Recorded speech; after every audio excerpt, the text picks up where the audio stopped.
हृदयम विचारत जात हर के ही विधि दर्शनु होई, गुप्त रूप अवतरेउ प्रभु गए जान सब कोई। शिव जी हृदय में विचारते जा रहे थे कि भगवान के दर्शन मुझे किस प्रकार हो। प्रभु ने गुप्त रूप से अवतार लिया है, मेरे जाने से सब लोग जान जाएंगे।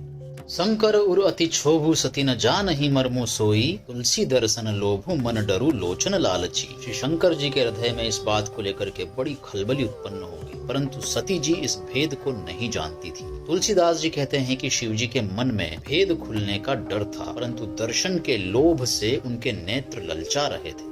रावण मरन मनुज कर जाचा, प्रभु विधि बचनु किन्ह चह साचा। जो नहीं जाऊं रहई पछितावा, करत विचारु न बनत बनावा। रावण ने ब्रह्मा जी से अपनी मृत्यु मनुष्य के हाथों से मांगी थी। ब्रह्मा जी के वचनों को प्रभु सत्य करना चाहते हैं। मैं जो पास नहीं जाता हूँ तो बड़ा पछतावा रह जाएगा। इस प्रकार शिव जी विचार कर रहे थे, परंतु कोई भी युक्ति ठीक नहीं बैठ रही थी।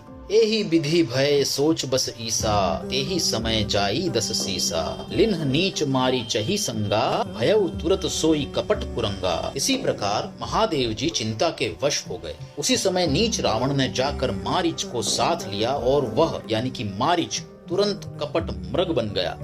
करी छलु मुड़ हरि बेदेही, प्रभु प्रभाव तस विदित न तेही। मृग बधी बंधु सहित हरि आए, आश्रमु देखी नयन जल छाए। मूर्ख रावण ने छल करके सीता जी को हर लिया। उसे श्री रामचंद्र जी के वास्तविक प्रभाव का कुछ भी पता न था। मृग को मारकर भाई लक्ष्मण सहित श्री हरि आश्रम में आए और उसे खाली देख करके अर्थात वहाँ सीता जी को न पा करके उनके नेत्रों में आंसू भर आए। बिरह बिकल नर इवर घुराई, खोजत बिपिन फिरत दो भाई। कबहु जोग वियोग न जाके, देखा प्रगट बिरह दुख ताके। श्री रघुनाथ जी मनुष्यों की भांति विरह से व्याकुल हैं और दोनों भाई वन में सीता जी को खोजते हुए फिर रहे हैं। जिनके कभी कोई संयोग वियोग नहीं है, उनमें प्रत्यक्ष विरह का दुख देखा गया। अति विचित्र रघुपति चरित, जानहि परम सुजान। जय मति मंद विमोह बस, हृदयम धरहि कछुआन।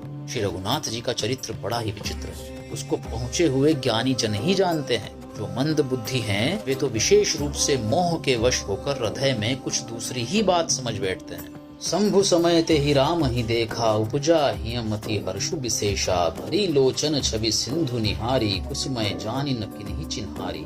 श्री शिव जी ने उसी अवसर पर श्री राम जी को देखा और उनके हृदय में बहुत भारी आनंद उत्पन्न हुआ। उन शोभा के समुद्र यानी कि श्री रामचंद्र जी को शिव जी ने नेत्र भर कर देखा, परंतु अवसर ठीक न जानकर परिचय नहीं किया।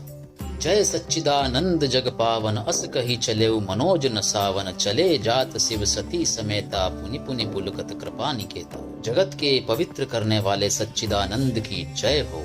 इस प्रकार कहकर कामदेव का नाश करने वाले श्री शिव जी चल पड़े। कृपा निधान शिव जी बार बार आनंद से पुलकित होते हुए सती जी के साथ चले जा रहे थे।